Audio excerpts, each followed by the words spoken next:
Hi everybody and welcome. Today I'm going to tell you if you can get Google on the Nintendo Switch 2.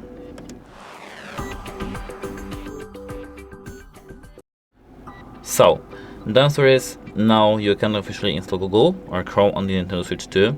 For the eShop, Nintendo doesn't provide a standard web browser, but you have some options. A few options, I guess three.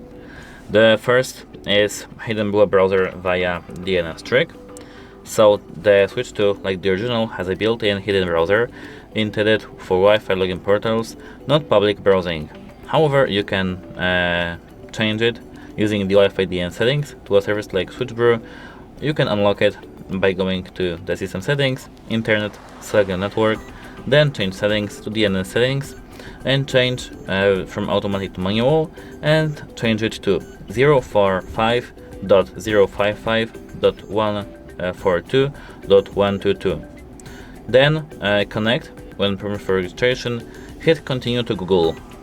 Now you can search with Google, note sessions, and automatically, and the sessions end about for 20 minutes. After 20 minutes, and yeah, that's it. Hope it helps you, and goodbye.